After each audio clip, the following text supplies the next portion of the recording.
और जमदार मांझी की हत्या करने के बाद उसको लगता है कि हम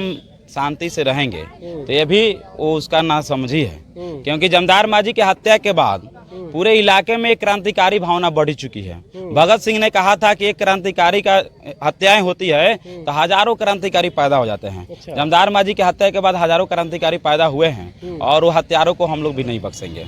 आज के समय में जब भाजपा की सरकार केंद्र में जब चल रही है और स्थानीय स्तर पर भाजपा के जो विधायक हैं देवेश कांत सिंह और यहाँ के सांसद हैं सिग्रीवाल जी,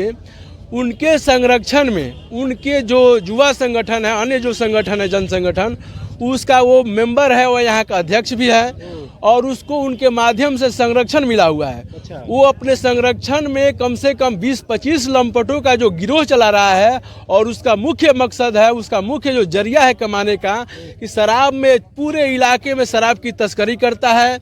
यहाँ पर अवैध तरीके से हथियारों का स्मगलिंग करता है।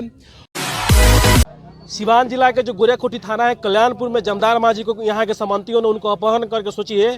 कि आज भी एक दलित बुजुर्ग गरीब शोषित आदमी को पकड़कर अपने घर सामंती ले जाता है और उस गरीब आदमी को पीट कर हत्या कर दिया जाता है, लेकिन आज तक अपराधी गिरफ्तार नहीं होता है। हमारे साथ विकास जी हैं, विकास जी के साथी थे। क्या कहिए? देखिए, अपराधी जो है, अपराधियों का था कि हम अपने इलाके में अपना वर्चस्व कायम करें। अच्छा। तो उन्होंने यही सोचा कि शायद भाकपा माले के नेताओं पर हम हमला करेंगे तो हमारी चर्चा में नाम आ जाएगी। यही सोच करके शायद जमदार मांझी की हत्या किया और जमदार मांझी की हत्या करने के बाद उसको लगता है कि हम शांति से रहेंगे, तो ये भी वो उसका नासमझी है। क्योंकि जमदार मांझी की हत्या के बाद पूरे इलाके में एक क्रांतिकारी भावना बढ़ चुकी है। भगत सिंह ने कहा था कि एक क्रांतिकारी का हत्याएं होती है तो हजारों क्रांतिकारी पैदा हो जाते हैं। जमदार मांझी की हत्या के बाद हजारों क्रांतिकारी पैदा हुए हैं और वो हत्यारों को हम लोग भी नहीं बख्शेंगे। अच्छा, अभी तक उस जो जितने भी सामंती लोग, जो अपराधी लोग, अभी तक उनकी गिरफ्तारी नहीं हो पाई है। देखिए, वो पुलिस प्रशासन की बात है और देश में जो केंद्र की मोदी सरकार है लगातार अपराधियों को संरक्षण दे रही है। स्थानीय स्तर पर आप देखिएगा तो भाजपा के सांसद है और यहाँ स्थानीय विधायक भी है जो भाजपा के विधायक हैं और वो भाजपा के नेता भी हैं और वो मध्य प्रदेश के स्टेट कमेटी से जुड़ा था। और यहाँ आकर के फिर भाजपा की वो राजनीति कर रहा है। तो उनको लगा कि भाकपा माले ऐसी ताकत है जो भाजपा को रोक सकती है, इसलिए इस ताकत को कैसे कमजोर किया जाए, तो उन्होंने टारगेट किया कि भाकपा माले नेताओं की हत्या करनी शुरू किया जाए। तो शायद ये समझ रहा है कि गोरियाकोठी में भाकपा माले के एक नेता की हत्या कर देने से गोरियाकोठी में भाजपाई ताकत मानसिकता जो है वो ध्वस्त नहीं होगी, लेकिन ये सोच ले कि भाकपा माले जन जन का नेता पैदा करता है और भाकपा माले की जनता में नेता रहता है। तो इस बात समझ ले कि भाकपा माले गोरियाकोठी में मजबूत होगा और भाजपा को हारना पड़ेगा। जमदार मांझी को तो न्याय मिलेगा ही मिलेगा, नहीं न्याय मिलने की कोई सवाल नहीं है। पहले तो हम प्रशासन पर रखते हैं भरोसा कि प्रशासन हमको न्याय देगा और फिर प्रशासन न्याय नहीं देगा तो जनता की अदालत में फैसला हो जाएगी। क्या हो सकता है, उनको तो न्याय मिलेगा ही मिलेगा, लेकिन यहाँ की जनता को हमें मैसेज देना चाहते हैं कि एक जमदार मांझी की हत्या से आपको सबक लेना होगा कि जमदार मांझी कोई अपराधी नहीं थे, जमदार मांझी कोई बलात्कारी नहीं थे, जमदार मांझी कोई डकैत नहीं थे, जमदार मांझी कोई सामंती नहीं थे, लेकिन गरीबों की आवाज़, किसानों की आवाज़, महिलाओं की आवाज़, मान सम्मान इज्जत प्रतिष्ठा के लिए वो लड़ाई लड़ते थे, इसके लिए हत्या हुई है। और वो सोचता है कि इस तरीक़ा से जो लीडरशिप में भूमिका जो निभाते हैं, जो गरीबों की आवाज़, किसानों की आवाज़, मजदूरों की आवाज़ जो उठाएंगे, उनकी हत्या कर देने से उनकी आवाज़ को दाब दिया जाएगा। ऐसा नहीं होगा क्योंकि अधिकतर जमदार मांझी यहाँ से पैदा होंगे। सोचिए कि आज़ादी के इतने साल हो गए, लेकिन आज भी इस देश में, चाहे वो राजस्थान का मामला हो, चाहे मध्य प्रदेश का मामला, चाहे पूरे देश का मामला हो, आज भी गरीब दलित शोषित आज भी सुरक्षित नहीं है। हमारे साथ क्या नाम है सर आपका? क्या कहिएगा, जिस तरह से एक सामंती एक गरीब आदमी को अपहरण करता है, अपहरण करके उसकी मौत के घाट उतार देता है और ऊपर से धमकी भी देता है। सबसे पहले तो मैं कहना चाहूँगा आपके चैनल के माध्यम से, ये घटना कोई नई घटना नहीं है। जब हमने अपनी राजनीति की शुरुआत की 2005 से, उस समय भी यहाँ के सामंती ताकतों ने हमारे ऊपर हमला किया जिसमें मेरा सर फूटा हुआ था। अच्छा। और यहाँ के स्थानीय विधायक, यहाँ के तमाम सामंती ताकतें एकजुट होकर के उन्होंने चाहा कि भाकपा माले को यहाँ से ख़त्म कर दिया जाए, क्योंकि भाकपा माले जब आएगी तो गरीबों का मान सम्मान बढ़ेगा और गरीब हमारी बात नहीं सुनेंगे, जो उनके ऊपर हमारा दबदबा है वो हमारा ख़त्म हो जाएगा। और इसी मानसिकता के साथ उन्होंने हमारे ऊपर हमला किया। लेकिन उस समय भी हम लोगों ने चेतावनी दे करके और पूरे जोर खरोश के साथ गरीबों की एकता के बदौलत उनको पीछे धकेलने का काम किया। आज के समय में जब भाजपा की सरकार केंद्र में जब चल रही है और स्थानीय स्तर पर भाजपा के जो विधायक हैं देवेश कांत सिंह और यहाँ के सांसद हैं सिग्रीवाल जी,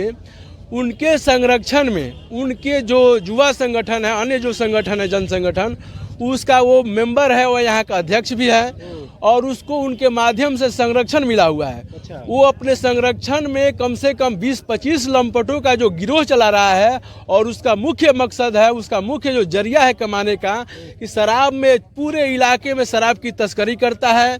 यहाँ पर अवैध तरीके से हथियारों का स्मगलिंग करता है और यही नहीं, उसके साथ ही मतलब अफीम से लेकर के तमाम चीज़ों को स्मगलिंग उसके पास होता है और उसका एक नेटवर्क है जो जिसके बल पर वो पैसा संग्रहित करके देखिए उसका मतलब कि अपना बिल्डिंग अपना उसका बना लिया हुआ है। वो चाहता है कि हमारे पास सत्ता का संरक्षण है तो हम इसी के साथ ही पैसा तो आ रहा है, इसके साथ ही पूरे इलाके में गरीबों के ऊपर कैसे मेरा दबदबा कायम हो, पिछड़े जो लोग हैं उनके ऊपर कैसे मेरा दबदबा कायम हो, और इसके साथ ही पूरे इलाके में हम जब भाजपा का कोई पद मिला हुआ है तो हम इसी के आधार पर खड़ा होकर के पूरे इलाके को हम कैसे अपने प्रभाव से उनको दबा दें और अपना वर्चस्व कायम करें। और इसी मानसिकता के तहत उसने सबसे पहले जो उसका विरोधी जो व्यक्ति है, विरोधी जो ताकत है, वो भाकपा माले को देख रहा है और इसी मानसिकता के साथ उन्होंने जमादार माझी की हत्या की है। और हत्या तो कर दिया, लेकिन वो आदमी हत्या करने के बाद जब पता चल गया उसको कि इसका रिएक्शन जब जनता के अंदर में जो फैल रहा है और हम लोग जब उसका प्रखर होकर के विरोध जब कर रहे हैं तो वो व्यक्ति भाग करके इधर उधर छिप रहा है, लेकिन अपने लंपटों के माध्यम से हमारे नेताओं को, हमारे कार्यकर्ताओं को वो धमकी भी दे रहा है कि आप लोग अगर सचेत नहीं होते हैं, आप लोग पीछे नहीं हटते हैं, आप लोग उनका समर्थन अगर कीजिएगा तो आप लोग का भी यही हाल होगा। मैं यहाँ के स्थानीय प्रशासन से ये मांग कर रहा हूँ कि आज 1 महीना गुजरने को है, लेकिन आज तक उसमें एक व्यक्ति की गिरफ्तारी हुई है जो उस घटना में ज़्यादा जिम्मेवार नहीं थे, लेकिन दूसरे मामले के तहत उनको मतलब वहाँ पे